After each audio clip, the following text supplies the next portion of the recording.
Soyez salués dans le beau et précieux nom de notre Seigneur Jésus-Christ. Méditons ensemble ce matin Esther 4, le verset 1 à 2. Je fais la lecture.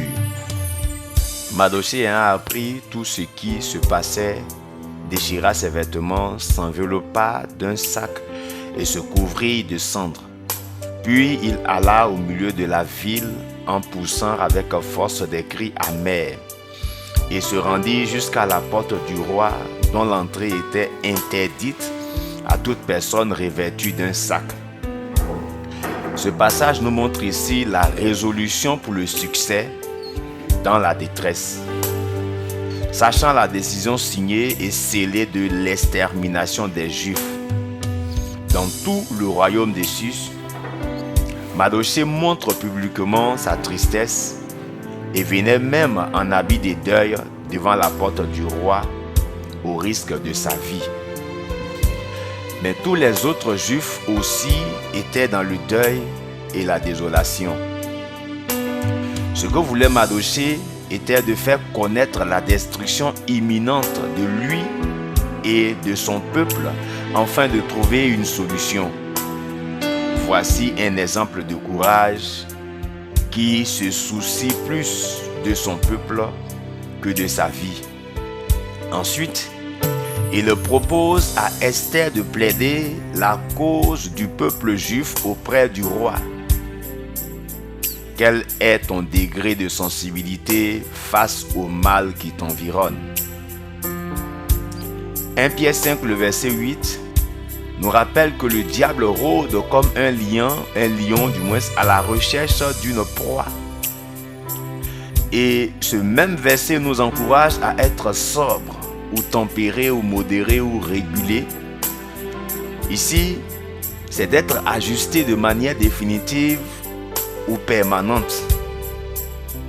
C'est l'exemple du rôle du rein qui assure la constance du milieu intérieur, la constance au niveau du sang et de la lymphe.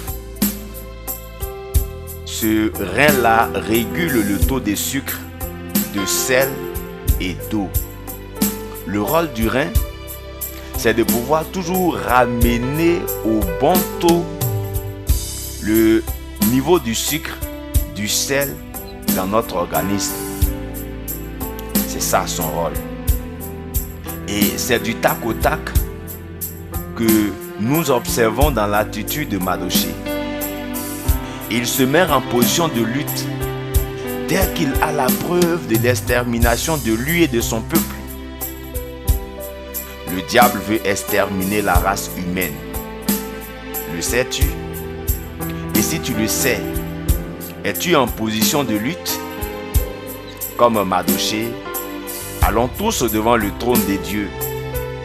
Car de même que le trône humain de Suse avait des conditions physiques, ce trône-là n'acceptait pas ceux qui étaient en habit de deuil.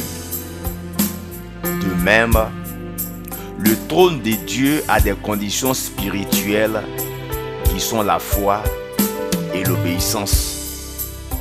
La foi ici, c'est l'engagement ou bien la réponse de l'homme à l'amour de Dieu, à la grâce de Dieu.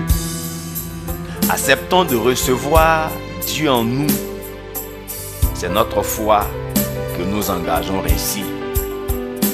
L'obéissance, c'est le fait de s'engager à faire ce que Dieu nous recommande de faire. Engageons notre foi en Dieu toute notre vie pour être de son peuple et être délivré de Satan et ses démons.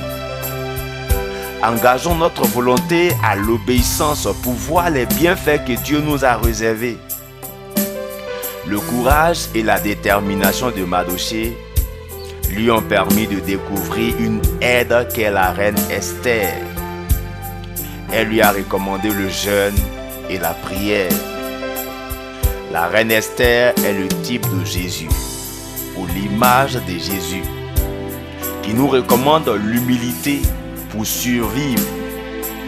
Ainsi, selon Proverbe 15, le verset 33, il a dit l'humilité précède la gloire. Il faut être humble pour évoluer, pour être épanoui sur cette terre.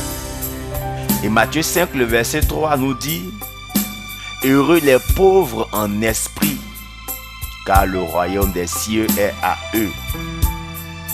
Ici, le royaume des cieux, c'est la présence de Dieu en nous. Le royaume des cieux, c'est la présence de l'Esprit de Dieu dans notre esprit.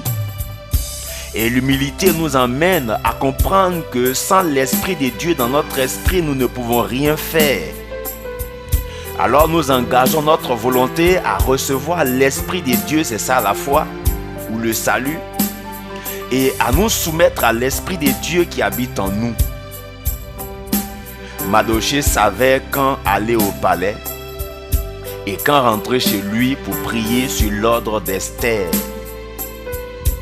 Il y a Nombre 9, le verset 23 qui nous rappelle de faire tout sur l'ordre de l'Éternel, de faire tout sur l'ordre du Saint-Esprit, parce que le Saint-Esprit en nous nous guide dans les voies de Dieu. Jean 3, le verset 35-36 nous rappelle qu'en Jésus se trouve notre bien-être physique et spirituel. En Jésus, Dieu a tout déposé pour notre épanouissement, pour notre bien-être. En Jésus, Dieu a disposé notre bénédiction, il a disposé notre épanouissement. Alors, celui qui reçoit Jésus reçoit l'épanouissement qui lui est destiné sur cette terre. Ce matin, engageons notre volonté à trouver le succès, à trouver des résolutions face à la détresse, afin de vivre épanoui en ces temps de la fin, et que Dieu vous bénisse. C'était le couple Kei. Amen.